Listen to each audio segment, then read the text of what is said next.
সুপ্রিয় কলেজের বন্ধুগণ, আসসালামু আলাইকুম। দূরে কাছে দেশে অথবা দেশে বাইরে থেকে প্রাণপ্রিয় বন্ধুরা ঠিক এই মুহূর্তে যে যেখান থেকে বাস্তব জীবনের গল্প শোনার জন্য আমার সাথে জয়েন করেছেন, আমি আপন। আর যে আপন জীবনের গল্পের 801তম পর্বে আপনাকে বরাবর মতো স্বাগতম জানাচ্ছি। বন্ধুরা, আজ আমাদেরকে শোনাবো রংপুরের ছেলে মোহাম্মদ হৃদয়ের জীবনের হৃদয় কাঁপানো চরম কষ্টকর এক বাস্তব জীবন কাহিনী। বন্ধুরা, আমাদের গ্রামীণ সমাজে কুসংস্কার বলে একটা শব্দ আছে। এই শব্দটা এতটাই ভয়ঙ্কর, যাদের সাথে বিশেষ করে গ্রামের কিছু বয়স্ক মানুষ এই শব্দটাকে, এই কথাটাকে সবচেয়ে বেশি ব্যবহার করে। আপনি কোনো একটা কাজে বাসা থেকে বেরোচ্ছেন, তো গ্রামের একটা কুসংস্কার আছে, কোনো বাসা থেকে রওনা দেওয়ার পরে হচট খেয়ে যদি আপনি পড়ে যান, অথবা কোনো ক্ষেত্রে যদি আপনি বিন্দুমাত্র বাধাগ্রস্ত হন, তাহলে আপনাকে অনেকক্ষণ বসে থেকে তারপর যেতে হবে। ধরেন আপনি আপনার কোনো একটা ইম্পর্টেন্ট কাজে বেরোচ্ছেন, আপনার হাতে সময় খুবই কম, খুব তাড়াহুড়ো করে বাসা থেকে বেরোচ্ছেন, এবং তাড়াহুড়ো করে যখন বের হইতে যাচ্ছেন তখন কোনো না কোনোভাবে আপনার কিছু ভুল হয়ে যাচ্ছে, লাইক আপনার বাসা থেকে বেরোবার সময় হচট খেয়ে পড়ে গেছেন। তাহলে ওই গ্রামের মানুষগুলো কী করবে? আপনাকে বসিয়ে রাখবে। আপনি বসে থাকেন, কারণ আপনি এখন গেলেই বিপদে পড়বেন। এই কুসংস্কারের জন্য আপনি যদি বসে থাকেন, যদি আপনি পরীক্ষার্থী হয়ে থাকেন, পরীক্ষা দিতে যাবেন, তো আপনার পরীক্ষা মিস। আপনি যদি কোনো জায়গায় রওনা দেন, তাহলে আপনার বাস মিস, ট্রেন মিস। এইটা কিন্তু কেউ বুঝবে না, কিন্তু কুসংস্কারকে প্রাধান্যতা দিয়ে আপনাকে বসে থাকতে হবে। যাই হোক, কবর থেকে উঠিয়ে মৃত প্রেমিকাকে বিয়ে করে হৃদয়, তারও এক কুসংস্কারের আবির্ভাব। বন্ধুরা, আমি আশা করব আপনারা শুরু থেকে শেষ পর্যন্ত রংপুরের ছেলে হৃদয়ের জীবনের গল্পটা শুনবেন, এবং গল্প শেষে হৃদয়কে ঠিক আপনার মতো করে একটা মন্তব্য কমেন্ট বক্সে লিখবেন। ধন্যবাদ সবাইকে। সুপ্রিয় বন্ধুগণ, আসসালামু আলাইকুম। আমার নাম মোহাম্মদ হৃদয় হোসেন, আমার বাড়ি রংপুর।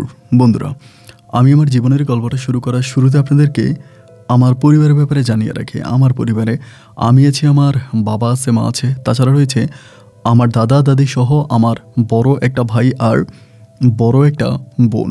আমরা টোটাল 2 ভাই 1 বোন। আমাদের পরিবারটা রংপুর শহর থেকে অনেক দূরে কোনো এক প্রত্যন্ত গ্রামের এক নিম্নবিত্ত পরিবার। আমার বাবা পেশায় একজন কৃষক। আমি খুব ছোটোবেলা থেকে দেখে আসছি আমার বাবা অন্যের জমিতে ধান ফলিয়ে, ফসল ফলিয়ে, আর সেই ফসল অর্ধেক পরিমাণে আমাদের ঘরে উঠিয়ে কিছু আমাদের পরিবারের জন্য রেখে বাকিটা বিক্রি করে খুব কষ্ট করে ছোটোবেলা থেকে আমাদের পরিবারটাকে চালিয়ে আসছে। আমাদের পরিবারে তেমন কোনো অভাব অনটন ছিল না আবার আহামরি কোনো সুখ। মোটামুটি সুখ এবং দুঃখে আমার শৈশবের দিনগুলো কাটে। আমি যেহেতু পরিবারের সবচেয়ে ছোট ছেলে, সেজন্য দাদা দাদি, বাবা মা, আমার যে বড় ভাই এবং বোন, তারা আমাকে অত্যন্ত ভালোবাসে। পরিবারের ছোট ছেলে হিসেবে আমি আমার জীবনে খুব বেশি অভাব দেখতে পাইনি। যাই হোক, এমন করে আমার শৈশবের দিনগুলো কাটে। শৈশব পার করে আমি একটা সময় বড় হই। আমি মোটামুটি অনেকে যখন বড় হয়ে যায়, তখন আমার বড় ভাইটা আমাদের রংপুর শহরেই একটা কাজে চলে যায়, একটা কারখানায় চাকরি করবে, এই জন্য আমার বড় ভাইয়ে চলে যায়। তো আমার বড় আপুও তখন মোটামুটি অনেক বড়, তার বিয়ের বয়স হয়ে গেছে, কিন্তু আমার বড় আপুর বিয়ে হচ্ছিল না। তো বড় আপুর বিয়ে না হওয়ার পিছনে নাকি একটা কারণ আছে, সেটা হচ্ছে আমাদের ওই বাড়িটা ছিল একটা কবরস্থানের উপরে। মানে আমি শুনেছিলাম যে আমাদের যে বাড়িটা, মানে আমরা যে বাড়িটা বানিয়েছি, যেখানে আমরা থাকি, এটা নাকি আগে একটা কবরস্থান ছিল। এবং আমার চাচা এবং জেঠুরা মিলে বুদ্ধি খাটিয়ে, আমার বাবা যেহেতু একটু সহজ সরল বোকা টাইপের মানুষ ছিল, তো সেই ক্ষেত্রে তারা বুদ্ধি খাটিয়ে ওই কবরস্থানের জায়গাটাই আমার বাবাকে দিয়ে দেয়, এবং আমার বাবা ওই কবরস্থানের উপরে বাড়ি বানায়, যার জন্য আমার ছোটো বোনের উপর নাকি খারাপ একটা জিনের আসর আছে, খারাপ একটা জিনের নজর আছে, যার জন্য আমার যে বড় আপু, ওনার বিয়ে হবে না। বিয়ে না হওয়ার কারণ আমার বড় আপুর উপরে একটা খারাপ জিনের নজর আছে। তো এই খারাপ জিনের নজর থেকে আমার বড় আপুকে সরানোর জন্য আমার পরিবারের মানুষগুলো, আমার বাবা মা দাদা দাদি সবাই মিলে অনেক কবিরাজের কাছে গিয়েছে। অনেক কবিরাজ এইটা ওইটা অনেক কিছু আনছে আমার বড় বোনের যাতে বিয়ে হয়, কিন্তু কোনোভাবে বিয়ে হয় না। আমার আপুকে দেখলে নর্মালি কোনো মানুষ ভয় পেয়ে যাবে, কারণ তার হাতে গলায় এখানে ওইখানে সমস্ত জায়গায় শুধু তাবিজ আর তাবিজ। যাই হোক, এরকম করে আমার বরাবর বিয়ে হয় না হওয়ার কারণে বরাবর এভাবেই পড়ে আছে। এমন করে সময়গুলো কাটতে কাটতে আমাদের এখানে একবার গ্যাস পাওয়া যায়, মানে সরকারিভাবে কোন গ্যাস ওঠানোর জন্য লোক আসে ঢাকা থেকে, তারা নাকি ওখানে গ্যাস পাইছে আমাদের বাড়ির পাশে, ওইখান থেকে গ্যাস উঠাবে। তো গ্যাস উঠানোর জন্য মোটামুটি লোকজন আসে, এবং আমাদের বাড়িতে তখন তারা খাওয়া দাওয়া করবে। মানে বলতেছে আমাদের বাড়িটা যেহেতু কাছাকাছি, আমাদের বাড়িতে খাওয়া দাওয়া করবে। তো আমার মাও তখন বললো ঠিক আছে, তারা যেহেতু টাকা দিবে আমাদের এখানেই খাবে। তারা প্রায় 10-15 দিনের মতো গ্যাস খুঁজবে, গ্যাস বের করবে, এরকম একটা অবস্থা। তো যাই হোক, আমাদের বাড়িতে তখন তারা খাওয়া দাওয়া করার পরে মধ্যবয়স্ক একটা লোক, মধ্যবয়স্ক একটা লোক। ওই লোকটা ওই ইঞ্জিনিয়ার না জানি কি জানি না, বাট ওই টিমের সাথে আসছে, যারা গ্যাস খুঁজতেছে তাদের ওই টিমের সাথে আসছে। ওই লোকটা তখন আমার বড় আপুকে পছন্দ করলো। মানে আমাদের এখানে থাকতো, খাওয়া দাওয়া করতো, আমার বড় আপু ভাত টাত বেড়ে দিত, খাওয়াইতো। সেই হিসাবে ওই লোকটা আমার বড় আপুকে পছন্দ করছে। উনি মধ্য বয়সের থেকেও আরেকটু বেশি বয়স্ক। তো পছন্দ করার পরে তিনি তখন সর্বপ্রথম এই কথাটা আমার বাবার কাছে বলে যে আপনার মেয়েটাকে আমার ভালো লাগছে, আমি তাকে বিয়ে করতে চাই। আমার বড় বাবা কিন্তু 5 ওয়াক্ত নামাজ পড়তো, মোটামুটি দিনের পথে চলতে খুব বেশি ভালো ছিল আর কি।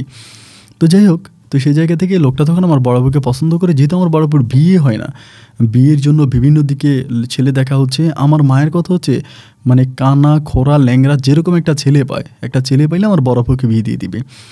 বড় আপুকে আর বসা রাখবে না, কারণ তার অনেক বয়স হয়ে গেছে। তো সেক্ষেত্রে ওই লোকটা যদি আমার আপুকে পছন্দ করছে এবং সে নাকি ইঞ্জিনিয়ার না জানি কি, তাহলে তো মোটামুটি আমাদের অনেক বড় একটা পাওয়া। ঢাকা শহরের শিক্ষিত একটা লোক। তো সেক্ষেত্রে আমার আব্বা এক কথা রাজি হয়ে গেল এবং মাকে জানাইলো। মাও তখন বললো যে ঠিক আছে, আপনি ভেবেচিন্তে যদি মানে যদি আপনি বলেন ভালো তাহলে ভালো। এবার খোঁজখবর নিয়ে জানা গেল যে ঢাকায় ওনার 2টা মেয়ে সন্তান আছে। মানে এই লোকে এর আগে বিয়ে করছে, বাট তার বউ মারা যায়। এবং বউ মারা যাওয়ার পরে বিশেষ করে যে 2টা মেয়ে সন্তান আছে, ওই 2টা মেয়ে সন্তানকে দেখাশোনা করার জন্য আমার বড় আপুকে বিয়ে করবে। তো এতে তো আমাদের কোনো আপত্তি নেই। আমরা একেবারে হতদরিদ্র গরিব হিসাবে ওনার মতো একটা শিক্ষিত লোক আমার বোনকে বিয়ে করবে। তিনি এর আগে একটা বিয়ে করছে, ওইটাতে আমাদের কোনো অভিযোগ নেই এবং সেখানে আমরা রাজি হয়ে গেলাম। তো রাজি হওয়ার পরে দেন ওইখানে তখন আমার বড় আপুর বিয়ে হয়ে যায় এবং ওই বিয়েতেই আমাদের কপালটা ফিরে যায়। আমার বড় আপুর বিয়ে হবার পরে আমার বড় ভাইকে তখন আমার যে দুলাভাই ছিল, আমার বড় আপুর হাজব্যান্ড, তিনি তখন আমার বড় ভাইকে ঢাকাতে নিয়ে যায় এবং ঢাকাতে নিয়ে যাওয়ার পরে ওনার নিজেদের কারখানা আছে, ওই কারখানায় আমার বড় ভাইকে চাকরি দেয় এবং চাকরি দেওয়ার পরে মোটামুটি আমার বড় ভাইয়া এই অনেক টাকা ইনকাম করতেছে। এবং একইভাবে আমার বাবাও তখন ওর বড় ভাইয়ের সাথে ঢাকাতে চলে যায়, মানে আমার আপুর সাথে থাকে, আমার আপুকে বাজার সাজার করে দেয়, মানে আমার দুলাভাইয়ের বাড়িতে থাকে। এবং বিয়ের পরে আমরা যদি এটা বিয়ের আগে জানতাম না, বিয়ের পরে জানতে পারি আমার ওই দুলাভাই নাকি নিজের একটা বাড়িও আছে ঢাকাতে। মানে আমরা যতটুকু বড়লোক মনে করছিলাম, বাট বিয়ের পরে দেখলাম যে ওই লোক তার চেয়েও আরও বেশি অনেক বেশি টাকা পয়সার মালিক। যাই হোক, আলহামদুলিল্লাহ বিয়ে হয়ে গেল এবং বিয়ে হওয়ার পরে বড় আপু এখানে সুখে শান্তিতেই আছে এবং একইভাবে বড় আপুর সাথে সাথে আমাদের পরিবারটাও সম্পূর্ণভাবে পরিবর্তন হয়ে গেল। আমরা অনেক বেশি টাকা পয়সা ইনকাম করতেছি সেই জায়গা থেকে দুলাভাইয়ের সাহায্য সহযোগিতায়। দেন বড় ভাইও চলে গেল, বাবাও চলে গেল, পরিবারের ভিতর ছিলাম শুধু আমি আর আমার মা। তো আমি, মা, দাদা দাদি তখন আমি থাকি। আমার দাদাভাই কিন্তু তখন অনেক বেশি অসুস্থ। তো এরপর আমার দাদাভাইকে 2-3 বার ঢাকায় নিয়ে যায় আমার দুলাভাই, ঢাকায় নিয়ে চিকিৎসা করায় দাদাভাইকে। বাট দাদাভাই এরপরেও সুস্থ হয় না, তো গ্রামেই পড়ে আছে। এইভাবে টাইমগুলো কাটতে কাটতে তো একটা সময় অনেক বেশি বর্ষা হয়, মানে বৃষ্টি আমাদের এলাকাতে, এবং বৃষ্টিতে চারদিকে পানি একেবারে থই থই করে। এমন অবস্থা যে পানির জন্য ঘর থেকে বের হওয়া যায় না। আর আমাদের এলাকাটা একটু নদীমাতৃক এলাকা ছিল, মানে যার জন্য প্রচুর পরিমাণে মাছ পাওয়া যেত। বর্ষার সিজনে এরকম হতো যে মাছ উঠানের মধ্যে চলে আসতো, আমরা উঠানের মধ্যে মাছ ধরতে পারতাম। তো আমার আবার একটা মাছের নেশা আছে, মানে মাছের একটা লোভ আছে। তো মাছ ধরবো, এখন মাছ ধরার জন্য আমরা তখন বিলে যাব। আমি বিলে যাব মাছ ধরতে। আমার বয়স কিন্তু তখন অনেক বেশি না, লাইক 8 থেকে 9 বছর হবে আমার বয়স। তো বিলে যাব মাছ ধরার জন্য। তো মাছ ধরার জন্য যখন বিলের দিকে যাচ্ছিলাম, তো আমাদের এলাকাটার পাশে হচ্ছে আরেকটা হিন্দু পাড়া আছে। হিন্দু পাড়াতে ওখানে একটা খালের মতো আছে, খালের পাড়ে হচ্ছে শ্মশান ঘাট আছে। তো ওই শ্মশান ঘাট আছে, আমি তখন মাছ ধরার জন্য যাচ্ছিলাম। তো মাছ ধরতে যখন যাচ্ছিলাম, টর্চ লাইট হাতে ছিল। ওই সময়ে 3 ব্যাটারি টর্চ লাইটগুলো ছিল। তো টর্চ লাইট হাতে ছিল এবং হাতে একটা সলো ছিল, ওইটা দিয়ে মাছ ধরবো। তো আমি কী করলাম, মানে আপনার যেই কলা গাছ দিয়ে যে নৌকা বানানো হয়, কলার ভেড়া যেটাকে বলে, তো কলার ভেড়কা দিয়ে আমি তখন হচ্ছে ওইটার উপরে উঠলাম, নৌকার মতো বানাইলাম। ওইটা দিয়ে আমি তখন মাছ ধরার জন্য রওনা দিলাম, জাল এবং সরঞ্জাম বাকি কিছু যা আছে।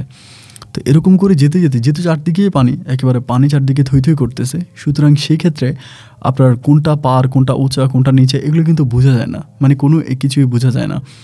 তো যাই হোক, নৌকার ভেড়া নিয়ে তখন আস্তে আস্তে সামনের দিকে যেতে যেতে হঠাৎ করে মানে দূর থেকে দেখলাম যে কী জানি একটা জিনিস মনে হয় ওইখানে, মানে একটা বেলার মধ্যে ভাসতেছে, এরকম কী জানি একটা জিনিস দেখলাম। দেখার পর প্রথমে ভয় লেগে গেল, যেহেতু আমি একা, আমার সাথে কেউ নেই। ওইদিকে টর্চ লাইট মারলাম, বাট মারার পরে দেখলাম যে সাদা একটা কী জানি একটা নৌকার ভিতরে বসে আছে। দেখি তখন মানে ভিতরটা হঠাৎ করে কেঁপে উঠলো এবং চারদিকেই কাউকে ডাকার জন্য চেষ্টা করলাম, বাট আমাদের ওইখানে কোনো লোকজন ওই সময় ছিল না। একটু একটু করে সামনে গেলাম। সামনে যাওয়ার পরে আমি দেখলাম যে মোমবাতি জ্বলতেছে এবং সাদা কাপড় দিয়ে চারপাশে পেঁচানো কী জানি একটা। এবং ভিতরে মনে হচ্ছে এটা নড়াচড়া করতেছে, মানে লাড়াছাড়া দিতেছে এরকম কিছু একটা। তো এইটা দেখার পর আমি সে জায়গার মধ্যে অজ্ঞান হয়ে যাই, মানে এত পরিমাণের ভয় পাই আমার ওখানে অজ্ঞান হয়ে যাই। তো অজ্ঞান হয়ে যাওয়ার পর আমার যখন জ্ঞান ফিরে তখন আমি দেখি যে আমি হিন্দু পাড়াতে, মানে হিন্দুদের বাড়িতে ওইখানে আমি, এবং কত ঘন্টা পরে আমার জ্ঞান ফিরে তারও কোনো ঠিক নেই। তো আমার মাকে খবর দেওয়া হয়, আমার মা তখন আসে, আমার মাও তখন হিন্দু পাড়ার মধ্যে। তো চারদিকে তো পানি, বৃষ্টির পানি একেবারে থই থই করায়, মানে কোনো রকমের মানে থাকার মতো কোনো জায়গা নেই। তারপরে হিন্দু পাড়া তাদের মন্দিরের ওইখানে একটু উঁচু জায়গা আছে, ওইখানে নিয়ে আমাকে শোয়া রাখছে। পরে আমাকে সবাই জিজ্ঞেস করলো কী হয়েছে, তা আমি তখন বলতেছিলাম যে এমন এমন ঘটনা। তো আমি আমার জ্ঞান ফেরার পরে জানতে পারি তাদের এখানে নাকি একটা মহিলা মারা গেছিলো, একটা বৃদ্ধ মহিলা মারা গেছে। এবং ওই বৃদ্ধ মহিলাটা মারা যাওয়ার পরে ওই লাশটাকে তারা মানে পোড়াইতে পারতেছিল না, কারণ পানি, তো পানির কারণে তারা পোড়াইতে পারতেছে না। যার উপরে রাত্রে যখন মারা গেছে তারা ওই লাশটাকে ওখানে রাখছে এবং রেখে নাকি তারা পাহারাও দিচ্ছিল। বাট আমি যখন এখানে গেলাম আমি কিন্তু আশেপাশে কাউকে দেখি নাই, বাট তাদের ভাষ্যমতো তারা নাকি পাহারাও দিচ্ছিল। তো আমি যখন গেলাম এবং যাওয়ার পরে এই অবস্থা দেখলাম, দেখার পর আমি সেখানে অজ্ঞান হয়ে গেছি। বাট জানতে পারি ওখানে একটা হিন্দু মহিলার লাশ ছিল এবং সেই লাশটা তারা ওখানে রাখছে সকালবেলা পূর্বে, রাত্রে সকালবেলা হয়তো পানি একটু শুকাবে, পানি চলে যাবে, তখন তারা লাশ পূর্বে ওইটা ওভাবেই রেখে দিয়েছে। তো লাশ পোড়ার জন্য মানুষ গেল শ্মশান ঘাটের দিকে, তখন পানিও মোটামুটি একটু কমছে। আমাকে তখন আমার আম্মা বাড়িতে নিয়ে আসলো। এই যে আমার ভিতরে একটা ভয় ঢুকে গেল, এবং এই ভয়টার পর থেকে মানে এরকম হইতো যে আমি রাত্রেবেলায় প্রস্রাব করার জন্য ঘর থেকে বের হইতাম না, মানে এই ঘরের মধ্যেই মানে শুয়ে থাকতাম, ঘরের মধ্যেই বসে থাকতাম, একদম ঘরের মধ্যেই সব কিছু। তো মানে আমার মানে সব কিছুই বন্ধ হয়ে গেছে, জাস্ট এক ঘরও আমি হয়ে গেছি। তো আমার মা তখন আমাকে তাবিজ তোমান এটা ওইটা মোটামুটি দিত, বাট দেওয়ার পর আমার কোনো কাজ হইতো না। রাতের বেলা আমি চিৎকার দিয়ে উঠতাম, মানে রাতে যখন আমি চোখটা বন্ধ করতাম, এই চোখটা বন্ধ করলে ওই দৃশ্যটা আমার চোখের সামনে বেশি উঠতো, যেটা আমি দেখেছিলাম, যেরকম একটা লাশ এবং চারপাশে সাদা কাপড় পেঁচানো, এই জিনিসটা আমার চোখের সামনে বেশি ওঠে। এবং এইটা চোখের সামনে বেশি ওঠার পরে আমি তখন চিৎকার দিয়ে উঠি, মানে দুইটা চোখের পাতা কোনোভাবে এক করতে পারতেছিলাম না। একদিন দুই দিন নয়, দীর্ঘ প্রায় 4 মাসের মতো আমি এই সমস্যাটার সম্মুখীন হচ্ছিলাম। এবং যখনই আমি শুইতে যাই, চোখটা বন্ধ করি, তখনই এই জিনিসটাকে দেখতে পাই, তখনই মনে হয় যেন এই জিনিসটা আমার সামনে আসছে। এবং এরকম করে দেখতে দেখতে একটা পর্যায়ে আমার অবস্থাটা এরকম হয়েছে, আমি একদম শুকিয়ে গেছি, খাওয়া দাওয়া সমস্ত কিছু বন্ধ, একদম শুকিয়ে গেছে। এবং রাতের বেলা চোখ বন্ধ করলে এটা দেখতে পাই, চোখ বন্ধ করলেই দেখতে পাই যে কেউ একজন সাদা কাপড় পরে শুয়ে আছে এবং সে নড়াচড়া করতেছে, মানে পানির উপরে। ওই যেটা আমি একবার দেখেছি সরাসরি, ওইটাই আমাকে এরকম করে ভয় দেখাচ্ছে। তো এরকম 4-5 মাস কেটে গেল। 4-5 মাস কাটার পরে তা মোটামুটি তখন সব দিকেই হচ্ছে পানি টানি নেই, সব দিকে একেবারে শুকনা। তো ওই সময় আবার রাতের বেলায় আমাদের এখানে তাল গাছ ছিল, আবার এক একটা তাল অনেক মজার ছিল, তাল পড়তো। তো আমাদের এলাকার আরেক ছেলে, আমি কিন্তু ভয়ে যাইতাম না, ও আমাকে ডাইকে নিছে, আমারে বলো চল তাল কুড়ামো রাতের বেলায়। তা আমি যাই না, আমার আম্মা আমাকে যাইতে মানা করে যে ভয় লাগে, ভয়ের কারণে আমি যাই না, যেহেতু আমি এরকম একটা জিনিস দেখছি। বাট এরপরেও আমাকে যখন টানা হেঁচড়া করে আমি ওর সাথে তাল কুড়ানোর জন্য রাতের বেলায় যাই। এটা প্রায় 6-7 মাস পরের কথা বলতেছি ওই ঘটনার। তো তাল কুড়ানোর জন্য যখন আমি রাতের বেলা ওখানে যাই, এবং আপনারা জানেন যারা তাল কুড়ায় বিশেষ করে রাতের বেলা, এটা ফজরের আগে যাইতে হয়, মানুষ ঘুম থেকে ওঠার আগে যেতে হয়, দেন ওইখান থেকে তাল কুড়ে আনতে হয়। তো আমি তাল কুড়ানোর জন্য যাই, বাট আমার কাছে যেটা মনে হলো যে মনে হয় আমার মাথায় একটা তাল পড়ছে, এরকমই মনে হয় উপর থেকে আমার মাথায় একটা তাল পড়ছে, এইটাই আমার কাছে জাস্ট মনে হচ্ছে। আমি ওখানে চিৎকার দিয়ে ঢুলে পড়ে যাই এবং যাওয়ার পরে ও তখন দৌড়ে বাড়িতে আসে, আমার মারে ডাইকে আনে, মা দাদি তখন আমার বাড়িতে নিয়ে যায়। বাড়িতে নিয়ে যাওয়ার পরে আমার তখন আর কোনো হুঁশ জ্ঞান নাই, আমি কি করি না করি জানি না। বাট আমার যখন জ্ঞান ফিরে আমি তখন দেখি যে আমার গায়ে কিচ্ছু নাই, এবং আমার গায়ে প্রচুর পরিমাণে মাইরের দাগ, একদম ফুলে গেছে, রক্ত বেরোতে আসে এরকম। তখন আমি মারে জিজ্ঞেস করলাম যে মা আমার শরীরটার মধ্যে এরকম আঁচড় কেন, মানে আমার কে মারছে? মা তখন বলে আমাকে নাকি কবিরাজে মারছে। জিজ্ঞেস করলাম কেন কবিরাজ আমাকে মারছে? আমার মাধ্যমে জানতে পারলাম যে আমাকে নাকি জিনে ধরছে, আমি যে তাল কুড়াইতে গেছি আমার উপর নাকি জিন ছোঁয়ার হয়েছে, আমি নাকি জিনের উল্টাপাল্টা কথা বলতেছি, এই জন্য ওই কবিরাজ দিয়ে আমার আম্মু তখন আমাকে জিন ছড়াইছে, যার জন্য আমার শরীরে এরকম মায়ের দাগ। যাই হোক, আমি চিৎকার করি, চেঁচামেচি করি, এরপর আম্মু এটার মধ্যে ঔষধ লাগায়। বাট এইভাবেই সন্ধ্যা হয়, মাগরিবের আজানের শব্দটা পাওয়ার সাথে সাথে মনে হয় যেন আমার মাথায় আরেকটা তাল পড়ছে। একইভাবে আমি তখন আবার উল্টাপাল্টা বকতে শুরু করি, জানতে পারি ওটা আমার উপরে আবার শোয়ার হয়েছে। এরকম হয়ে গেল প্রায় 1 সপ্তাহের মতো কেটে গেল, আমি আর ঠিক হচ্ছি না। আমি কোনোভাবে ঠিক হচ্ছি না এবং এইভাবে এটা আমার উপর আচর করতেছে, আমাকে ডিস্টার্ব করতেছে। আমার সব কিছু বন্ধ হয়ে গেছে, আমার সমস্ত কিছু বন্ধ। আবারও মানে এটা এই যায় এই আসে, এই যায় এই আসে। মা তাবিজ, পানি পড়া অনেক কিছুই আনে এবং যখনই হুজুরকে আনা হয়, হুজুর আমাকে খুব মারে, মানে আমাকে মারে এবং আমাকে মারলে নাকি ওই মাইকটা নাকি জিনের গায়ে পড়ে। কিন্তু আমার যখন জ্ঞান ফিরে বা জিনটা যখন আমাকে ছেড়ে দেয়, তখন ওই মায়ের ব্যথায় আমি হাঁটতে পারি না। অবস্থাটা এরকমই ব্যাগতিক হয়ে গেছে যে আমি শুকাইতে এত পরিমাণে শুকিয়ে গেছি যে আমি আর কোনোভাবে আমার শরীর নাড়াচাড়া করতে পারি না, খাওয়া দাওয়া করতে পারি না। তো আমাকে ডাক্তারের কাছে নিয়ে যায়। ডাক্তার তখন আমাকে অনেকভাবে আমার আম্মাকে বলে যে ওকে আপনারা অন্যভাবে চিকিৎসা করেন, এভাবে চিকিৎসা করলে ও বাঁচবে না, অন্যভাবে চিকিৎসা করেন। তো আমার আম্মু তখন আর কোনো উপায় বুঝতে পারছিল না। অনেক জায়গায় এরকম খোঁজাখুঁজি করার পরে আমার আম্মা হঠাৎ করে এক জায়গার ভিতরে পাইছে যে এক অন্ধ মেয়ে সে নাকি মানে এরকম জিনে চিকিৎসা করে। আমাদের এখান থেকে মোটামুটি দূরেই আছে, অনেক দূরে। তো সে জায়গায় এক অন্ধ মেয়ে আছে, ওই অন্ধ মেয়ে জিনে চিকিৎসা করে। ওই মেয়ের ঠিকানা আমার আম্মু পায় এবং পাওয়ার পরে প্রথমে আমার দাদাভাই তখন মোটামুটি একটু সুস্থ হয় আমি আর ওই ঘটনার পরে। তো দাদাভাইকে তখন ওই জায়গায় পাঠায়, দাদাভাই তখন যায় এবং দাদাভাই গিয়ে সে জায়গায় কথাবার্তা বলে আসলে পরের দিন আমার মা আমাকে নিয়ে আর আমার দাদাভাইকে নিয়ে দেন ওই কবিরাজ মেয়েটার কাছে যায় এবং ওই মেয়েটার কাছে যায়। মেয়েটা মূলত ছিল অন্ধ, মানে অন্ধ বলতে চোখে দেখতো বাট অত ভালো দেখতো না, পরিপূর্ণভাবে দেখতো না এবং তার চোখগুলো টেরা টাইপের ছিল। মেয়েটা দেখতে অনেক সুন্দর ছিল। বয়স সম্ভবত আমার থেকেও 2-1 বছরের কম হবে, অনেক ছোট। বাট এই মেয়েটা নাকি চিকিৎসা করে, ওর কাছে আমাকে নিয়ে যায়। তো ওর কাছে নিয়ে যাওয়ার পর আমি তখন মেয়েটাকে দেখি আমি খুব অবাক হয়ে যাই যে এত কম বয়সে এত ছোট্ট মেয়ে কীভাবে জিনের চিকিৎসা করে। ভাঙা একটা ঘরে মেয়েটা বসে আছে এবং সেখানে আরও অনেক মানুষই আছে, আবার অনেক দূর দূরান্ত থেকে মানুষ আসছে। অনেক মানুষের মাঝে তখন আমাকেও সামনে নিয়ে বসালো, মেয়েটার সামনে বসানোর পরে মেয়েটা আমার দিকে তাকাইছে। শুধু আমি অতটুকু আমি বুঝতে পারি, আমার দিকে মেয়েটা তাকাইছে এবং তাকানোর পরে আমার তখন মানে আর আমার ভিতরে কোনো চেঞ্জ নাই। আমার দিকে তাকানোর পরে আমার যখন আবার জ্ঞান ফিরে পর আমার আম্মা দেখে আমার মাথার মধ্যে তেল দিচ্ছে, এরকম মানে তেল দিতেছে, পানি দিতেছে। আমার শরীরটা অনেক দুর্বল লাগতেছে, বাট মায়ের কোনো দাগ নাই। অন্য সময় এরকম হইলে কিন্তু আমার শরীরে মায়ের দাগ থাকতো, বাট আজকে মায়ের দাগ নাই। পরে আমি আম্মারে বলেছি, আম্মা কী হয়েছে? আমার আম্মা বলে যা হবার তা হয়েছে, চল বাড়ি যাই। তা আমাকে বাড়ি নিয়ে যায়। বাড়ি নিয়ে আসার পরে যখন বাড়িতে আনার পরে আমি তখন আম্মারে বলি যে আম্মা কী হয়েছে, ওই মেয়ে আমারে কী দিছে? আমার আম্মা বলে তাবিজ দিছে, বলছে ভালো হয়ে যাবে। কিন্তু আমি বাড়িতে আসার পরে ওই রাতের বেলায় ওইটা আবার আমারে ধরে এবং একইভাবে আমারে এমন মারে ওই খারাপ জিনিসটা আইসা রাতের বেলায় আমাকে প্রচুর মারে। সকালবেলা আমার শরীর সব ফুলে যায়, আমার শরীরের মধ্যে পুরো পানি চলে আসে। মানে আমি ভাবলাম যে এটাই সম্ভবত আমার জীবন শেষ, আমি আর আমার জীবন সামনের দিকে নিয়ে যেতে পারবো না। মানে সবাই বলতেছে আমি মারা যাবো। পরে আমার শেষবারের মতো আমাকে আবারও পুনরায় এর পরের দিন ওই মেয়েটার কাছে মানে অন্ধ কবিরাজটার কাছে নিয়ে যায়। ওই কবিরাজটার কাছে নিয়ে যায়, মানে একদম ছোট কম বয়সী ছিল, ওর কাছে নিয়ে যায়। নিয়ে গেলে পরে ওই আবারও ওই মেয়ের সামনে বসলে আমি অজ্ঞান হয়ে যাই, মানে মেয়ের সামনে বসলে আমার আর জ্ঞান থাকে না। তো আমার যখন আবার জ্ঞান ফিরে একইভাবে আমার আম্মা আবারও পানি পড়া তাবিজ নিয়ে আমাকে বাড়িতে আনে। তো ওই দিন রাত্রের বেলায় আম্মা আমাকে বলতেছে, তা আমার তো কোনো বিয়ের বয়স হয় নাই, আমার বয়স একেবারেই কম। তো সেই জায়গায় আম্মু তখন আমাকে বলতেছে, বাবারে তোর একটা কথা জিজ্ঞেস করবো, তোর তো অনেক কম বয়স, তারপরেও তোরে আমি কথাটা জিজ্ঞেস করি, মানে কথাটা তুই একটু মনোযোগ দিয়ে শুনবি, আম্মু আমাকে বলে। আমি তখন বললাম আচ্ছা ঠিক আছে আম্মু বলো কি। আমার আম্মা বলে কবিরাজ যে মেয়েটা, ওই মেয়েটার নাম ছিল সাথী আক্তার। তো আমার আম্মা বলে যে এই সাথী আক্তার মেয়েটারে তোর কেমন লাগে? আম্মা আমাকে বলতেছে। তা আমি তখন বললাম যে আম্মা ও তো বয়স কম, আমিও তো ছোট মানুষ, আমার কেমন লাগবে কি, তুমি কি আমাকে এই মেয়েকে বিয়ে করাবা? এরকম করেই বলি। আমার আম্মা বলে হ্যাঁ, আমি ওই কবিরাজ মেয়েটাকে তোকে বিয়ে করাবো। তো এটা শোনার পর আমি তখন একটু অবাক হয়ে গেলাম যে আরে আম্মু এটা কোন ধরনের কথা বলে, এই কবিরাজ মেয়েকে আমাকে বিয়ে করাবে মানে? আমার আম্মা বলে হ্যাঁ, যে জিনটা তোকে ধরছে ওই জিনটা ওই মেয়েটাকে অনেক পছন্দ করে, মানে কবিরাজ মেয়েটাকে অনেক পছন্দ করে।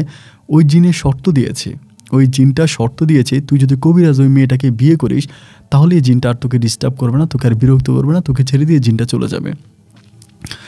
আমার আম্মার মুখে এই কথা শোনার পরে আমি তখন অবাক হয়ে যাই যে আম্মা কী বলো, এই মেয়ে তো চোখে দেখে না, অন্ধ।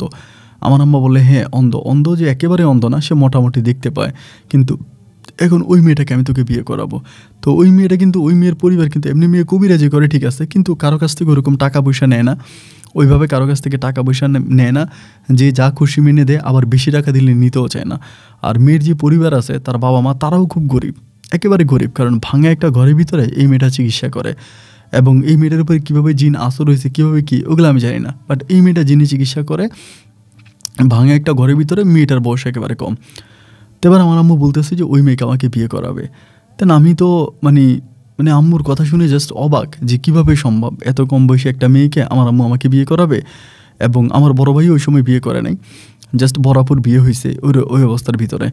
তো এবার আম্মু যখন এইভাবে বলে এবং এই বিষয়টা নিয়ে আমার আব্বুর সাথে আলোচনা করে, বড় ভাইয়ের সাথে আলোচনা করে, বড় আপুর সাথে আলোচনা করে, সবাই তখন বলে যে ঠিক আছে, জিনটা নাকি শর্ত দিয়েছিল যে আমার আম্মু যদি ওই মেয়েটাকে আমাকে বিয়ে করায়, সাথী আক্তারকে বিয়ে করায়, তাহলে জিনটা আমাকে ছেড়ে দিয়ে চলে যাবে, জিনটা আর আমাকে বিরক্ত করবে না, জিনটা আমাকে ছেড়ে চলে যাবে, কিন্তু আমাকে ওই সাথী আক্তারকে বিয়ে করাইতে হবে। এবং বিয়ে করানোর পরে এমন কথা বলার পর আমার আম্মু তখন সিদ্ধান্ত নিল যে ওই মেয়েকে আমাকে বিয়ে করাবে, ওই মেয়েকে আমাকে বিয়ে করাবে। এবং একইভাবে হুজুর ডেকে আনে, হুজুর ডেকে বিয়ে পড়াইতে যায়। যেদিন আমাকে বিয়ে পড়াইতে যাবে, আমাকে নিয়ে যায় ওই মেয়ের বাড়িতে বিয়ে পড়াইতে যাবে, ওই দিন নাকি জিনটা আমার উপর আবার শোয়ার হয়, আমার উপর আবার আসর করে। এবং আসর করার পরে জিন নাকি শর্ত দেয় যে না, এখন বিয়ে করানো যাবে না, প্রাপ্তবয়স্ক হওয়ার পরে, সাথী যখন প্রাপ্তবয়স্ক হবে, আমি যখন প্রাপ্তবয়স্ক হবো, তখন আমাদের বিয়ে হবে, কিন্তু এটা ওয়াদা করে রাখতে হবে এবং পারিবারিকভাবে এটার একটা সবাইকে জানিয়ে শুনিয়ে রাখতে হবে। ওইটা নাকি আমার উপরে জিন শোয়ার হওয়ার পরে নাকি আমি এই কথাগুলো বলি, যে কোনো সময় এটা আমার উপরে শোয়ার হয়ে যায় এবং শোয়ার হওয়ার পর আমি তখন এই ধরনের কথা বলি। দেন এবার আমাকে এটা করা হয়, ওই দিন আর আমার বিয়ে হয় না। বিয়ে না হওয়ার পরে ওই সাথী আক্তারের মা বাবার সাথে আমার আম্মু কথা বলে যে ঠিক আছে, আপনার মেয়ে যখন বড় হবে এবং আমার ছেলে যখন বড় হবে, তখন আপনার এই কবিরাজ মেয়েটাকে আমরা আমার ছেলেকে বিয়ে করাবো। তো এই কথা ওয়াদা তখন দেওয়া হয়। এবং সেই ওয়াদার পরে আমি মাঝে মাঝে সাথী আক্তারদের বাড়িতে যাইতাম। ও পড়াশোনা করতো না, ওই কোনো পড়াশোনা করতো না, বাট আমি ওই সময় পড়াশোনা করতাম, মাদ্রাসায় পড়তাম, কিন্তু ও ওই সময় পড়তো না, ওই এরকম কবিরাজি করতো, ওদের বাড়িতেই থাকতো।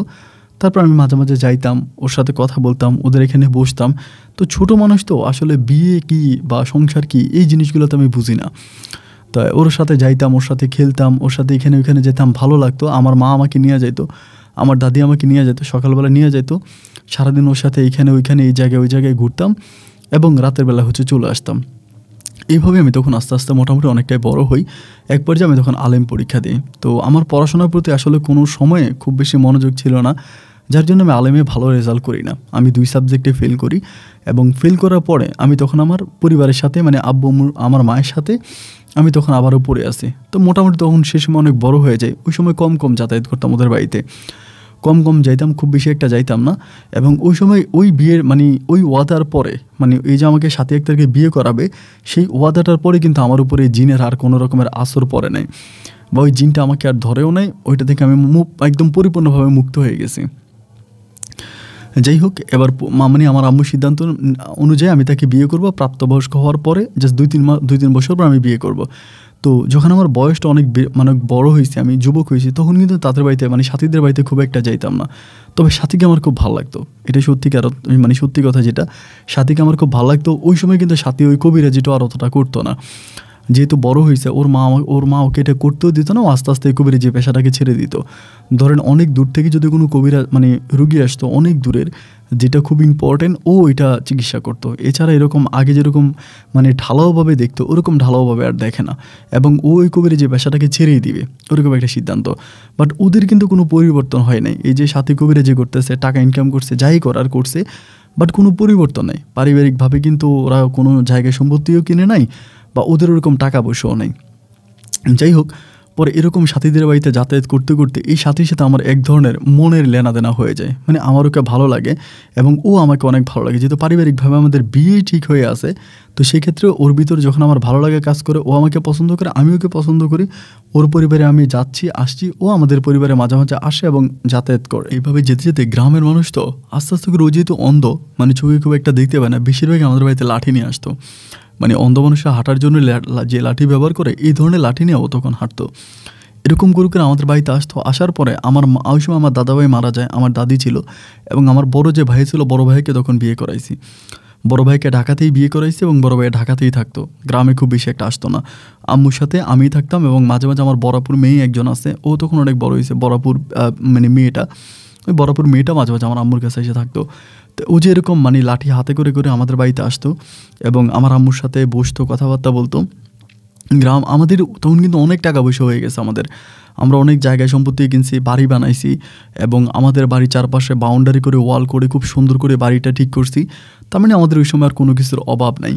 তো যেহেতু অভাব নাই, তো সেই ক্ষেত্রে আমাদের আশেপাশে বাড়ির যে মানুষগুলো আছে তারা সবাই মিলে আমার আম্মাকে মানে ফুসলাচ্ছে আর কি, যে কী দরকার আছে, যেহেতু মেয়ে চোখে দেখে না, অন্ধ, এরকম অন্ধ একটা মেয়েকে বিয়ে করানোর কী দরকার, তোমার ছেলে দেখতে শুনতে মাশাল্লাহ অনেক ভালো সুন্দর চেহারা, সর্বদিক থেকে ছেলেটা পারফেক্ট, এরকম একটা ছেলেকে তুমি এরকম অন্ধ মেয়েটাকে কেন বিয়ে করাইবা। এই কথা আমার আম্মুকে তখন গ্রামের মহিলারা আস্তে আস্তে করে ইঙ্গিত দিতেছে বিয়ে না করানোর জন্য। বাট আমার কিন্তু সাথী আক্তার অনেক ভালো লাগতো, আমার অনেক পছন্দ হয়েছে, সত্য কথা যেটা, ও অন্ধ হোক, চোখে দেখুক বা না দেখুক, কিন্তু আমার সাথে ওর মনের মিলটা অনেক ভালো। ও আমাকে অনেক বুঝে, আমিও তাকে অনেক বুঝি, আমি কোনো একটা সমস্যায় পড়লে আমাকে অনেক সহযোগিতা করে এবং একইভাবে আমি ওকে অনেক সহযোগিতা করি। ও পড়াশোনা করে নাই ঠিক আছে, কবিরাজি করছে, কিন্তু ওর ভিতরে মানে আমার প্রতি অনেক টান ভালোবাসা আছে, আমি ওরও পছন্দ করি। কিন্তু আমার মাকে তখন গ্রামের মহিলারা আস্তে আস্তে করে উল্টাই ফেলানোর পরে তো ও তখন মোটামুটি প্রাপ্তবয়স্ক হয়। যেহেতু আমাদের বাড়িতে আসে যায়, সেখানে ওর পরিবারও সবাই আমার কাছে একরকম বউয়ের মতোই ওকে দিয়ে রাখছে, মানে সবাই এটাই ভাবে যে ও আমার বউ, আমার পরিবার আসছে যাচ্ছে মোটামুটি সব ঠিক আছে। একটা পর আমার আম্মু তখন, ও আসলে আমার আম্মু কেমন জানি মুখ কালো করে থাকতো, খুব বেশি একটা ওর সাথে কথা বলতো না এবং একটু রাগ ভাব করে থাকতো, একটু অন্যরকমভাবে থাকতো। তো এইভাবে যখন আম্মু থাকতো তখন আমার কাছে বিষয়টা খুব খারাপ লাগতো যে আম্মু এরকম করে কেন, ও আমাদের বাড়িতে আসলে কেন আম্মু মুখ কালো করে থাকে, ওর সাথে খুব একটা কথা বলে না, মানে ও যে আমাদের বাসায় আসে এটা আমার আম্মু পছন্দ করে না। এবং কেন পছন্দ করে না আমি তো সেটাও বুঝছি, যে গ্রামের মহিলারা আমার আম্মাকে উল্টাপাল্টা বুঝাইছে, আমার আম্মার মাথায় উল্টাপাল্টা জ্ঞান দিয়ে দিছে, যার জন্য আমার আম্মা এরকম করতেছে। এমন করতে করতে যখন সাথী তার বাসায় গিয়ে বলল তার আব্বু আম্মুকে যে এমন এমন ঘটনা, আমি তো হৃদয়দের বাড়িতে গেলে ওর আম্মু আমার সাথে খুব একটা বেশি, ওই সময় আমার আব্বা কিন্তু আবার গ্রামে থাকতো, মানে আব্বাও তখন এলাকাতে চলে আসছে, আব্বা এলাকাতে থাকতো, শুধু বড় ভাই তখন ঢাকাতে থাকতো, বড় ভাই তখন ব্যবসা বাণিজ্য করতো ওই আমার দুলা ভাইয়ের সাথে।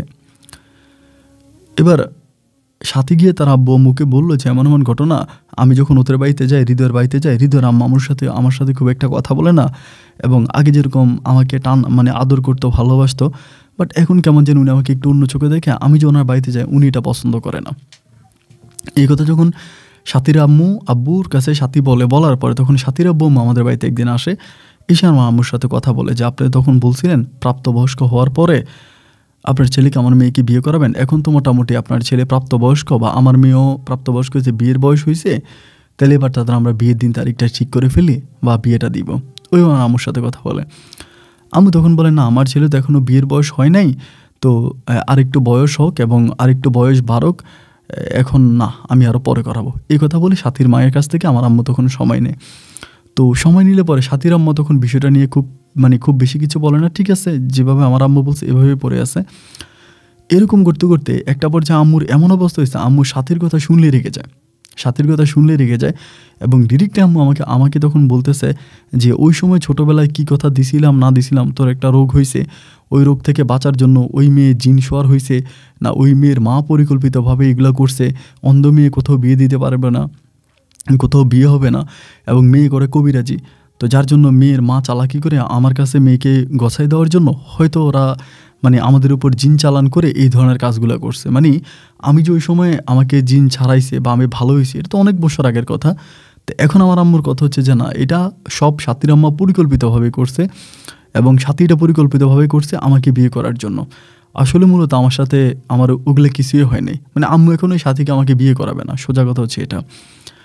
তা আমি তখন আম্মুরে বললাম যে আম্মু যদি এরকমই হবে তাহলে সাথীর সাথে আমার এতদিন উঠা বসা চলাফেরা, আমি সাথীকে অনেক পছন্দ করি, সাথীও আমাকে অনেক পছন্দ করে, আমাদের দুজনে আমার যে একটা মধুর সম্পর্ক, ভালোবাসাবাসির সম্পর্ক, সে জায়গার ভিতরে তুমি এই কাজটা করতেছো, এটা তো আম্মা ভালো হচ্ছে না, এটা তো আম্মা তুমি ঠিক করতেছো না এবং আমি সাথীকে বিয়ে করব, কারণ ওরা আমি পছন্দ করি।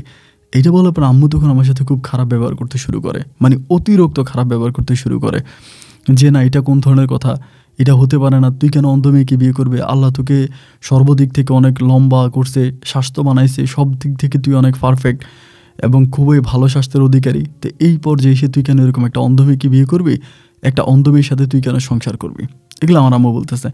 তা আমি আম্মুর একটা কথাই বললাম যে যেহেতু আমরা সেই সময় ওর কাছে ওয়াদা করছি, সেই ওয়াদা অনুযায়ী আমি ওকে বিয়ে করবো, তুমি তো আমাকে বাধা দিতে পারো না। না আম্মুর কথা হচ্ছে যে না, আম্মু আমাকে ওকে বিয়ে করতে দিবেই না, ওকে আমি বিয়ে করতে পারবোই না, আম্মু আমাকে অন্য কোথাও বিয়ে করাবে। এবং অন্য কোথাও বিয়ে করার জন্য আম্মু তখন উঠে পড়ে লাগছে, এদিক সেদিক মানুষ খুঁজতেছে, মানুষের সাথে কথাবার্তা বলতেছে, অন্য কোথাও বিয়ে করাই দিবে আমাকে। এবং একইভাবে বিষয়গুলো তখন সাথীর আব্বা আম্মার কানে গেছে, তারা তখন এসে আম্মুর সাথে কথা বলে। আম্মু তখন আর তাদেরকেও কোনো মূল্যায়ন করে না, তাদেরকে না, আম্মু আর কাউকেই কোনো মূল্যায়ন করে না, কারো কোনো কথা শোনেই না। আম্মুর যেটা করতে মন চাইতেছে আম্মু সেটাই করতেছে। আম্মু ডিরেক্টলি বলতেছে, আমার এত ভালো ছেলে, আমি কেন এরকম একটা অন্ধ মেয়েকে বিয়ে করাবো, আমি করাবো না। তো তারা তখন বলতেছে যে আপনি সেই সময় ওয়াদা করছিলেন বিয়ে করাবেন, এবং আমার মেয়ে আপনার ছেলের কাছে সবসময় আসতো থাকতো, এবং ওদের মাঝে অনেক কিছু হইতো, আমরা কোনো কিছু বলতাম না, যেহেতু আপনি ওয়াদা করছেন যে আপনার ছেলেকে আমার মেয়েকে বিয়ে করাবেন, এবং হবু বউয়ের মতো আমার মেয়ে সবসময় আপনার পরিবারে থাকতো। এখন যদি আপনি এই ধরনের কথা বলেন তাহলে তো হতে পারে না, আপনি ওই সময় যে কথা দিয়েছিলেন ওই কথা রাখতে হবে। আমার আম্মু তখন পুরোপুরি অস্বীকার যে আম্মু আমাকে বিয়ে করাবে না, সাথীকে বিয়ে করাবে না, এবং আম্মুর পছন্দ মতো অন্য মেয়েকে আমাকে বিয়ে করাবে। তাই সাথীও তখন খুব কান্নাকাটি করতেছে, কোনোভাবেই না, আম্মু রাজি না, সাথী মানে মরে যাবে। সাথী কিন্তু আমাকে খুব পছন্দ করে, আমি সাথীকে যতটা ভালোবাসি সাথী আমাকে তার চেয়ে আরও অনেক বেশি ভালোবাসে। আমি জানি সাথী যদি আমাকে না পায় সাথীকে বাঁচানো যাবে না, ও আমাকে এত ভালোবাসে। আমি যতভাবেই আমার আম্মুরে বলি, যতভাবেই বলি, আম্মু তখন আর আমার কোনো কথাই শোনে না, আমার কোনো কথা মানেই না, এবং কোনোভাবেই কিছু করে না। সাথীর আম্মু এরকম পর্যন্ত আমার আম্মুকে ধমক দেয়, যে জিন আপনার ছেলেকে ছেড়ে গেছে ওই জিন আপনার ছেলেকে আবারও ধরবে যদি আপনি আমার মেয়ের সাথে বেইমানি করেন। কিন্তু সেই ক্ষেত্রে আমার আম্মা একটা কথাই বললো যে না, তোমরা এটা পরিকল্পিতভাবে করছো, তোমরা নিজেরা আমার ছেলের উপরে জিন চালান করছো, করে এগুলো জিনকে দিয়ে বলাইছো।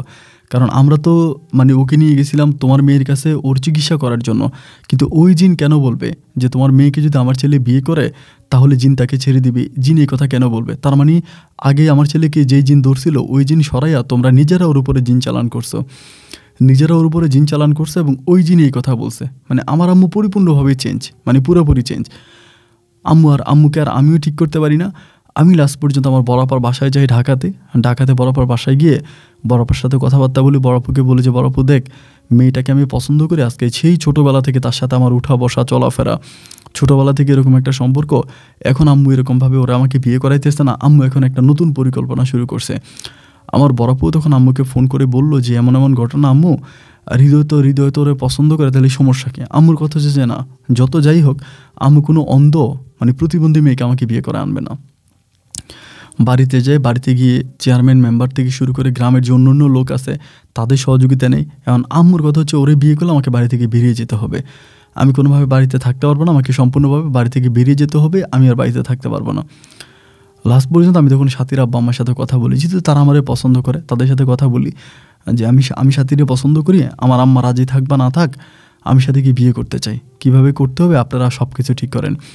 তারা তখন বলে তুমি যেহেতু প্রাপ্তবয়স্ক হয়েছো, তোমার বয়স হয়েছে, এখন তুমি চাইলে তোমার সিদ্ধান্ত নিতে পারো, তুমি বিয়ে করতে পারো, কিন্তু শর্ত একটাই, বিয়ের পরে সাথীকে তুমি তোমাদের পরিবারে নিতে পারবে না, তোমার আম্মুর কাছে নিতে পারবে না, তুমি সাথীরে এখানে রাখতে হবে, এবং তুমি এখানে থাকবে আমাদের সাথে, তুমি এইখান থেকে যাইতে পারবে না, তুমি এখানে থাকবা, সাথী আমাদের বাড়িতে থাকবে। সাথীর আব্বা এরকম করে বলতেছে যে প্রয়োজন আমি মাঠে ঘাটে কাজ করব, মাঠে ঘাটে কাজ করে টাকা উপার্জন করব, ওই টাকা দিয়ে তোমারে আর আমার মেয়েরে বসায় বসায় খাওয়াবো, কিন্তু আমার অন্ধ মেয়েটার আমি তোমার বাড়িতে পাঠাবো না, কারণ তোমার বাড়িতে পাঠালে তোমার মা আমার মেয়েটাকে মেরে ফেলবে। সাথীর আব্বা এটা বলতেছে। আসলে যে সাথীর আব্বা যেটা বলতেছে কথা কিন্তু একেবারে মিথ্যা নয়, কারণ সাথীকে বিয়ে করে যদি আমি আমার পরিবারে নিয়ে যাই তাহলে আমার আম্মা সাথীকে মেরেও ফেলতে পারে, এটা বাঞ্ছনীয় কোনো কথা নয়, এটা সত্য।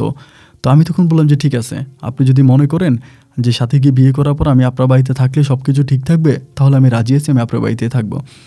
এই কথা বললাম, বলার পরে একদিন আমি আমার বাড়ি থেকে মোটামুটি জিনিসপত্র আমার যা যা আছে সব কিছু নিয়ে আমি সাথীর বাড়িতে চলে গেলাম, এবং সাথীদের বাড়িতে গেলাম পরে সেখানে আমি সাথীকে বিয়ে করছি।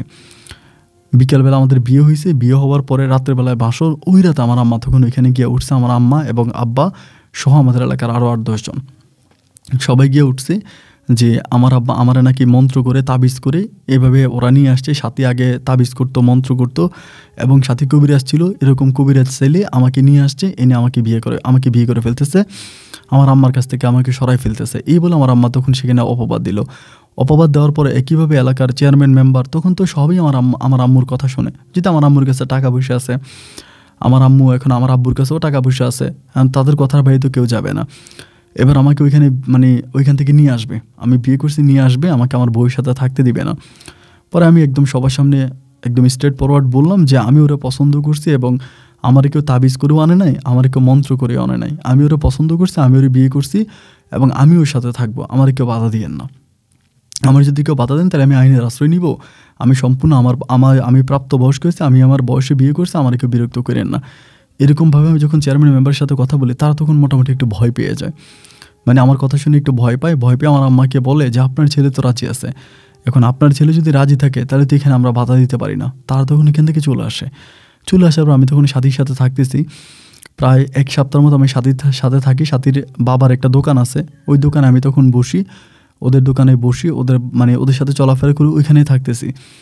তো এই সপ্তাহখানিক পরে আমার আম্মা অলওয়েজ মানুষ পাঠায় আমার ওই দোকানে, সাথীর আব্বার দোকানে সবসময় মানুষ পাঠায়। মানুষ এসে কান্নাকাটি করে আমাকে বলে যে তোর আম্মা খুব কান্নাকাটি করে, তোকে যাইতে বলছে। ওরকম করে আম্মু আমাকে সবসময় যাইতে বলে। কিন্তু সেখানে সাথীর আম্মা আমাকে একটা কথা বলছে যে যত যাই হোক আমি যাতে কখনো আমাদের বাড়িতে না যাই।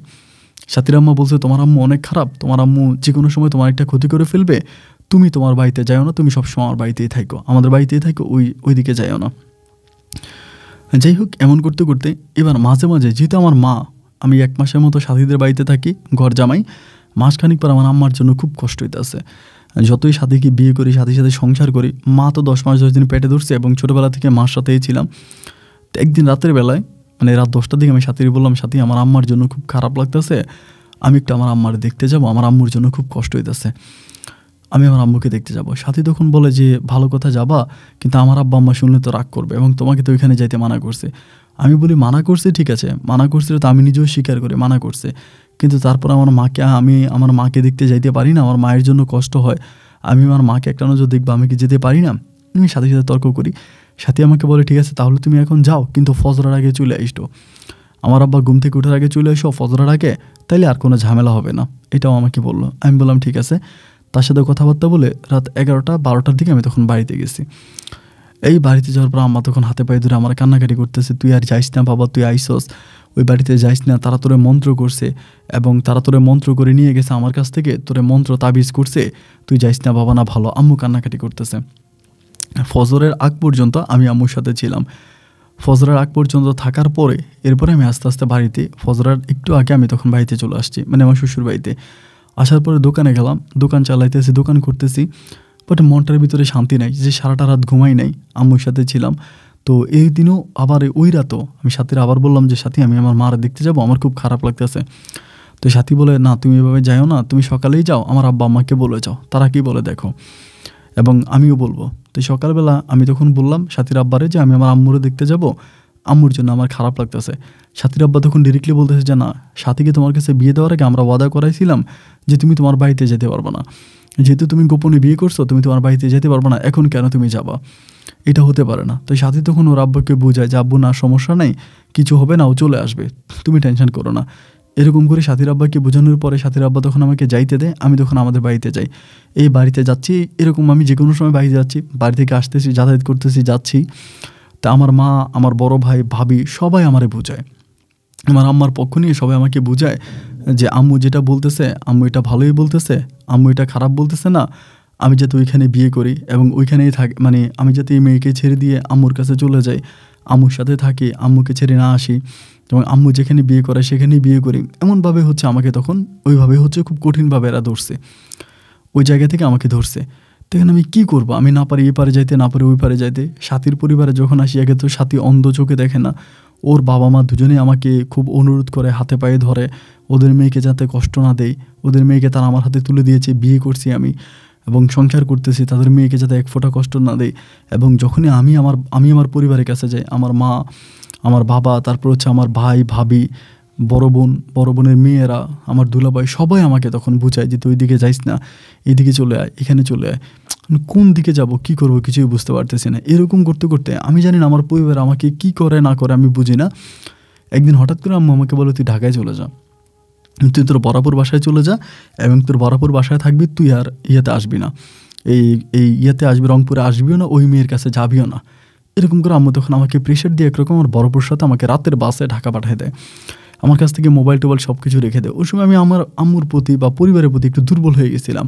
এখন এটা কেন হয়েছিলাম এই বিষয়টা কিন্তু আমি বুঝি না, কেন আমি আমার পরিবারের প্রতি এরকম দুর্বল হয়ে গেলাম। নিজের ইচ্ছায় সাথীকে বিয়ে করার পরেও আমি সাথীর সাথে কেন থাকলাম না, সাথীকে কেন আমি ছেড়ে দিয়ে আমার পরিবারের কথা মতো আমি তখন ঢাকাতে চলে গেলাম। ঢাকাতে চলে গেলাম এবং ঢাকাতে যাওয়ার পরে ঢাকাতে তখন থাকতেছি, আমি আর বাড়িতে আসতেছি না, সাথীর সাথে কোনো যোগাযোগ নেই, কথাবার্তা নাই। পাক্কা 1 মাসের মতো আমি আমার বরাপুর বাসায় ঢাকাতে থাকলাম। 1 মাস পরে আমার বরাপুর তখন সিদ্ধান্ত নিল যে ওইখানে আমাকে বিয়ে করাই দিবে। ঢাকাতে কোন বাড়িওয়ালার মেয়েকে বিয়ে করাবে, ওরকম করে আম্মু তখন যাইতেছে, গোপনে বিয়ে করাই দিবে আমাকে ওইখানে, তারা কথাবার্তা বলতেছে, সে জায়গায় আমাকে বিয়ে করাবে। তো আমাকে আম্মু বলে যে তুই ওকে তালাক করে দে, মানে সাথীরে যে আগে বিয়ে করছিলাম ওরা তালাক করে দেওয়ার জন্য, এবং কাবিনের যে টাকা আছে কাবিনের টাকা আমার আম্মা সাথীর আম্মাকেই গিয়ে দিয়ে দেবে। কাবিন বেশি হয় নাই, 2 লক্ষ টাকা কাবিন হয়েছে, তো 2 লাখ টাকা আমার আম্মা সাথীর আম্মার কাছে দিয়ে দিবে, আমি যাতে সাথীরে তালাক দিয়ে দিই। আমার আম্মা যেভাবে আমাকে বুঝাইলো, পরিবার যেভাবে বুঝাইলো, একইভাবে আমি তখন সাথীকে তালাক করে দিই। ঢাকাতে বসে ওরা তালাক করি, এবং তালাক করার পরে তালাক বাবদ যে টাকা ও পাবে ওই টাকা দেওয়ার জন্য আমার আম্মা তখন সাথীদের বাড়িতে যায় তালাকের টাকা বুঝে দেওয়ার জন্য। আমি কিন্তু যাইনি। তো বুঝে দেওয়ার জন্য গেলে পরে সাথী তখন এই টাকা নেয় না। সাথী তখন বলে ও টাকা নেবে না, যতভাবে আম্মু দিতেছে বা আম্মু দেওয়ার চেষ্টা করতেছে ও নেবেই না, কোনোভাবেই নেবে না। ও বলতেছে আমি মরে যাব, আপনার প্রয়োজন আমাকে মেরে ফেলেন, কিন্তু আমি এই কাবিনের টাকা নিব না। কাবিনের টাকা নেয়। তো না নেওয়ার পরে ওই কাবিনের টাকা আমার আম্মুর কাছে রয়ে গেছে। এখন ঢাকাতে আমাকে বিয়ে করাই দিবে, মানে মোটামুটি সব কিছু কথাবার্তা ফাইনাল, এই জায়গায় আমাকে বিয়ে করাবে।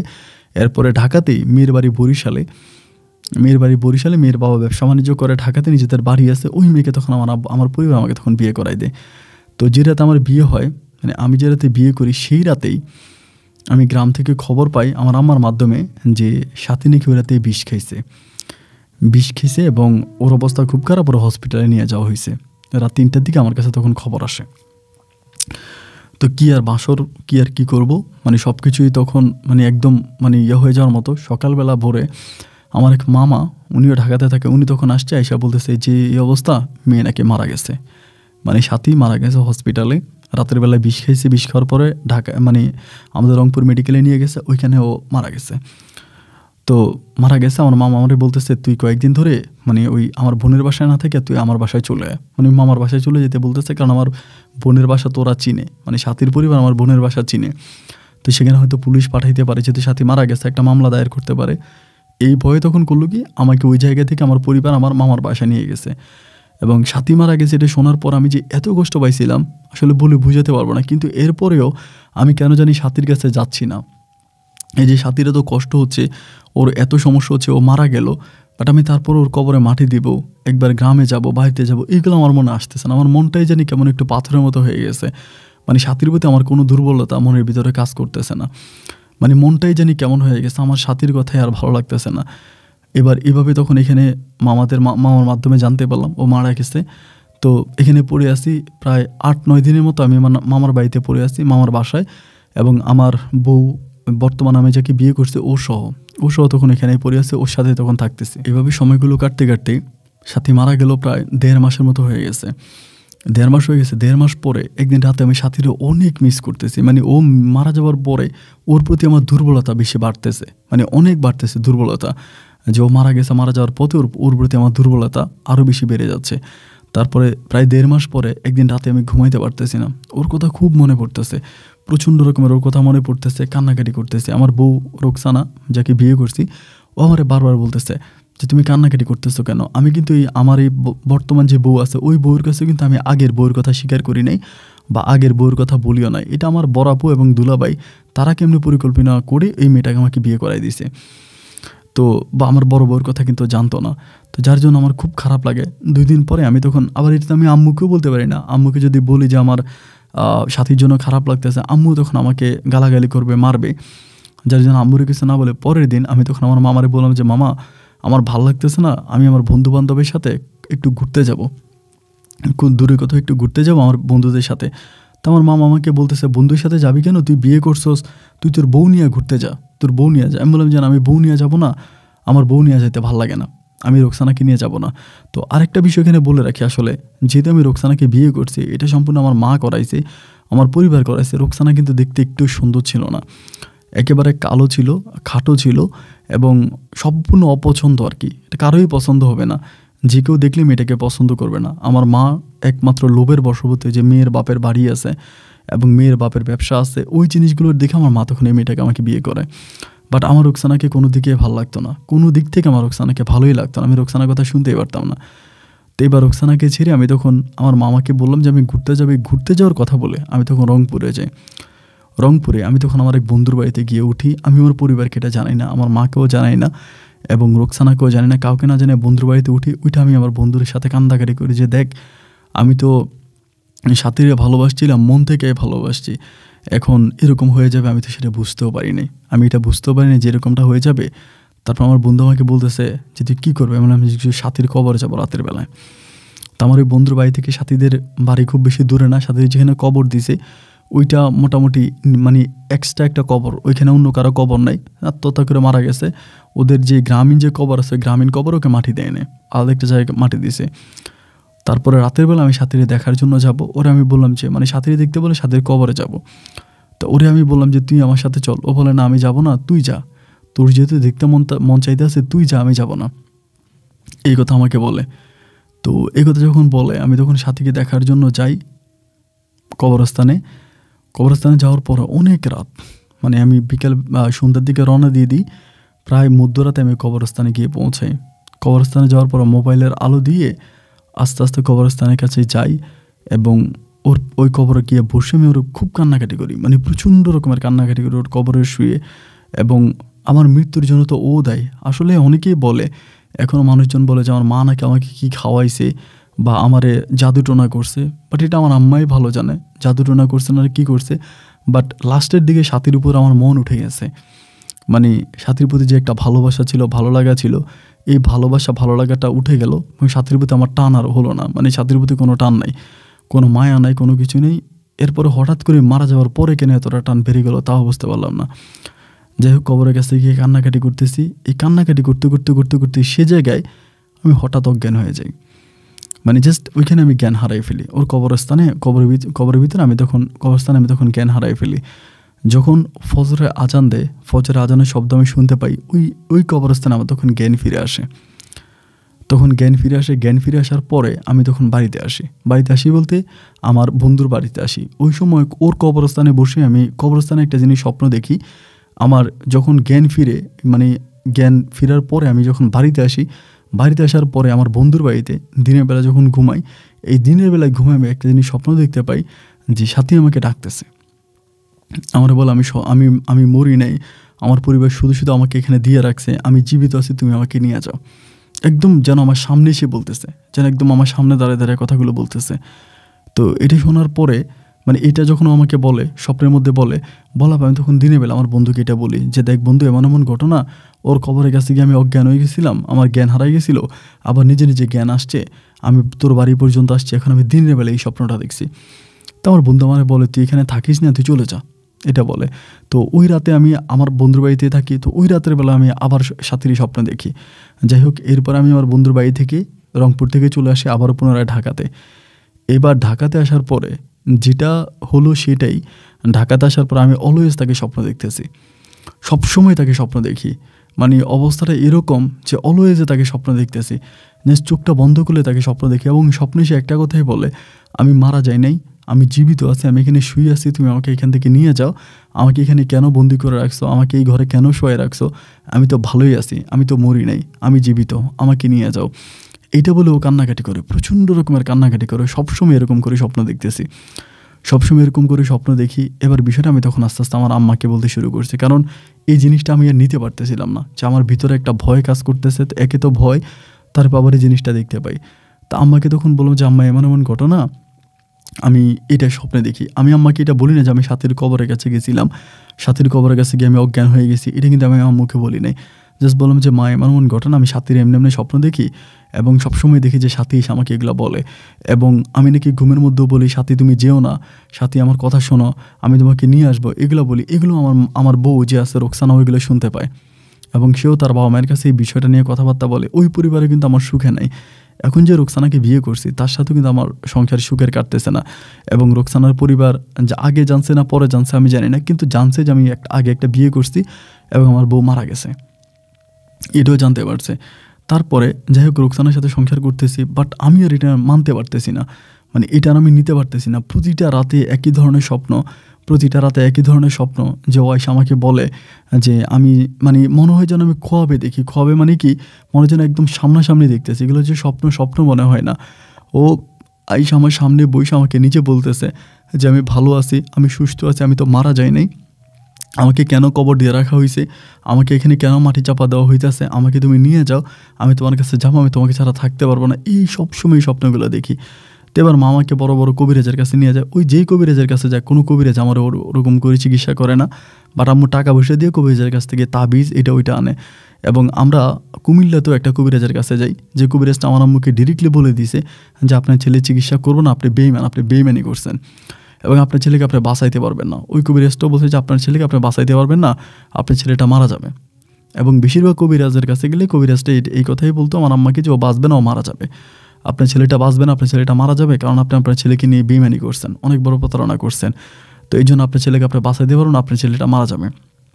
বাট এরকম প্রতি রাতেই আমি তখন ওকে স্বপ্ন দেখতেছি, একটা কথাই বলে যে আমাকে এখানে মাটি চাপা কেন দেওয়া হয়েছে, আমার কষ্ট হইতেছে, তুমি আসো আমাকে এখান থেকে নিয়ে যাও, আমি তো জীবিত আছি, তুমি আমাকে মারতেছো কেন। এবং এরকম 1 দিন 2 দিন 3 দিন নয়, পুরো প্রায় 1টা বছর এই স্বপ্নটা আমি দেখতেছি। 1 বছর এই স্বপ্নটা দেখতেছি এবং প্রতিটা রাতেই স্বপ্নটা দেখতে দেখতে সাথীর প্রতি আমার টান আরও বেড়ে গেছে, এত পরিমাণের বেড়ে গেছে যে আমি আর রোকসানার সাথে সংসার করতে পারি না। আমি রোকসানাকে ঢাকায় রেখে তখন আমি আমার গ্রামের বাড়িতে এসে থাকতে শুরু করি। গ্রামের বাড়িতেই থাকতেছি, আমি আর শহরে যাই না, ঢাকাতে যাই না, গ্রামেই থাকি এবং প্রতিদিন এই স্বপ্নটা দেখতেছি। এবং এই স্বপ্নটা যেদিন মানে এটা দেখলে আমার ভালো লাগে, এমনটা একটা সময় ভয় লাগতো বা কষ্ট হইতো, বাট এখন আর কষ্ট হচ্ছে না।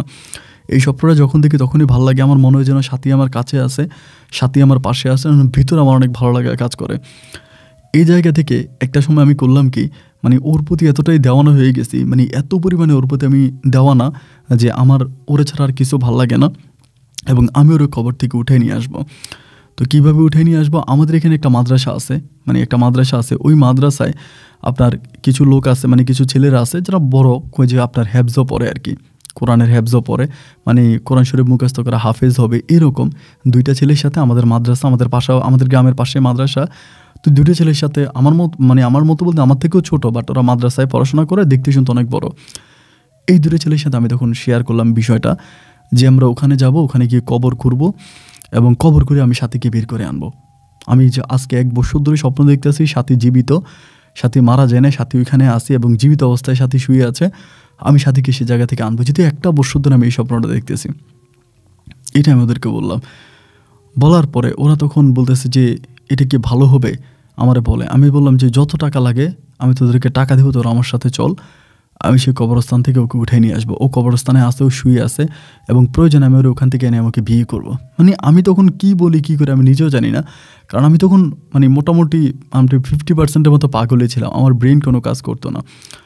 এবং আমি শুধু অকারণে আমার মার সাথে ঝগড়া লেগে যেতাম, বাবার সাথে খারাপ ব্যবহার করতাম, যে দুলাভাই আমাদের এত পরিবর্তন করছে, যে দুলাভাই না থাকলে আজকে আমাদের এই পরিবারের কোনোদিনও সুখ আসতো না, আমাদের পরিবারটাকে সম্পূর্ণ পরিবর্তন করছে দুলাভাইয়ের সাথে পর্যন্ত খারাপ ব্যবহার করি, দুলাভাইয়ের সাথে অতিরিক্ত খারাপ ব্যবহার করি। তো দুলাভাই কোনো কিছু বলে না, কারণ দুলাভাই বুঝতে পারে যে আমার মন মানসিকতা ভালো না, আমার অবস্থা খারাপ, এটা দুলাভাই বুঝতে পারে। তো এটা বুঝতে পারে দুলাভাই আমার কোনো কিছু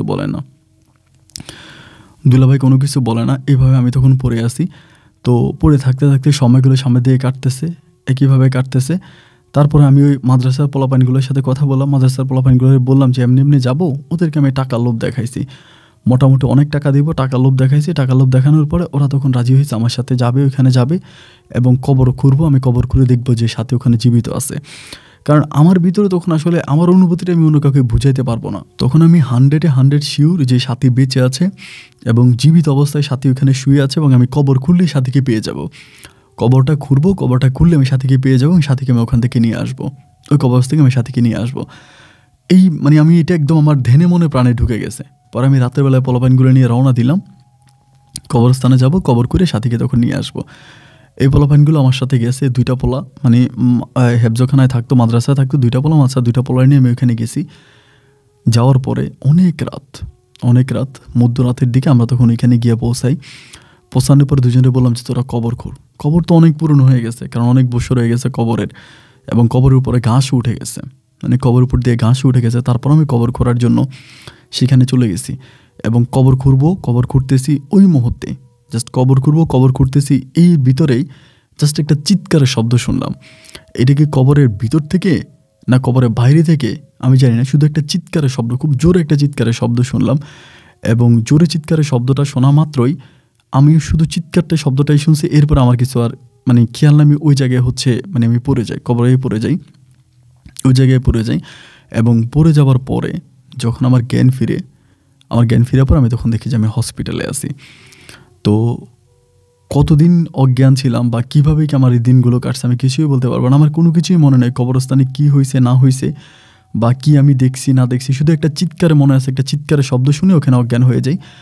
এবং চিৎকারে অজ্ঞান হয়ে যাওয়ার পরেই এই জায়গা থেকে আমার যখন হসপিটালে আনে এবং হসপিটালে থাকা অবস্থা, আমি তখন আর হাত পা সমস্ত কিছু ব্যান্ডেজ করা এবং মুখও উঠাইতে পারি না, মুখটা উপরের দিকে উঠাইতে পারি না। আমার দুইটা পায়ে জানতে পারি পরিশেষে যে দুইটা পা উল্টা করে, আমার দুইটা পা উল্টা করে ভেঙে ফেলছে এবং দুইটা হাত উল্টা করে ভাঙা। এবং শরীরের অনেক অংশে বলতে প্রায় সমস্ত অংশে আমার হাড্ডিগুলা ভেঙে ফেলছে। এবং এমন অবস্থা যে আমাকে আমার আম্মা লাস্ট পর্যন্ত দুলাভাইয়ের টাকা দিতে, আমার বড় ভাইয়ের টাকা দিতে ওদের কুলাচ্ছিল না। শেষ পর্যন্ত আমার বাপে আমাদের যে গ্রামের যে জায়গা সম্পত্তি তারা একটু কিনছে, ওই কিনা জায়গাটা পর্যন্ত বিক্রি করছে।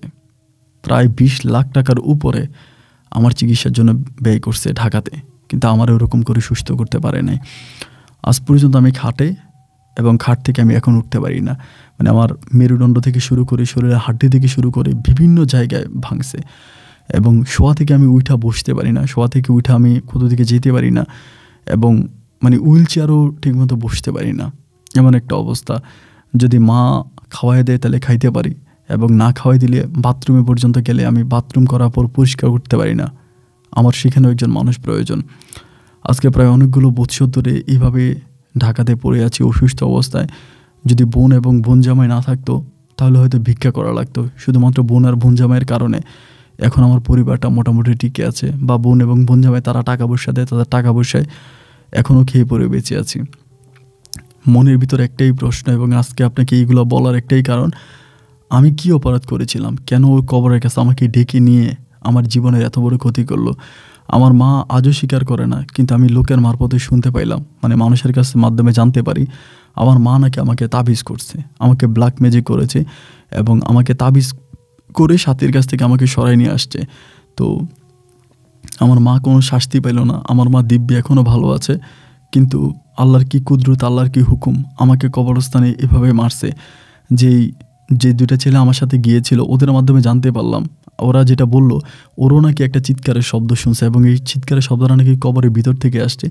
এবং চিৎকারের শব্দটা শোনার পরে তারা নাকি তখন দৌড় দিছে, তারা তখন দৌড় দিছে, তারা পিছনের দিকে ফিরে তাকায় না। বাট আমি নাকি দৌড়ে নেমে ওখানে দাঁড়িয়েছিলাম।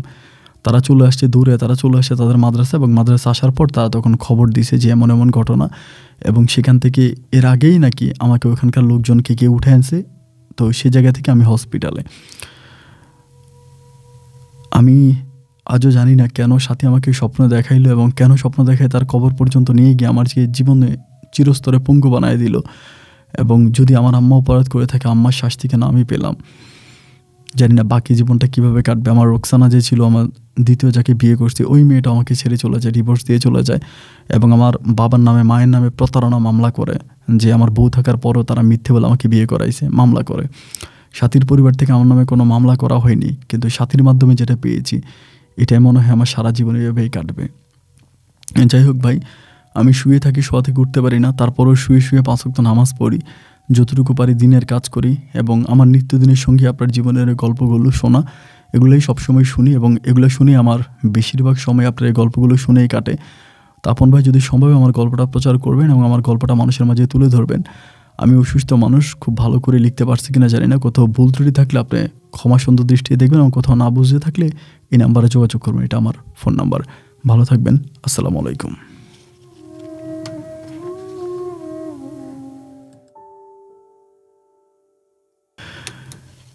সুপ্রিয় বন্ধুগণ, সবাইকে অনেক বেশি ধন্যবাদ আমাদের রংপুরের ভাই হৃদয়ের জীবনের গল্পটা শুরু থেকে শেষ পর্যন্ত আমার মুখ থেকে শোনার জন্য।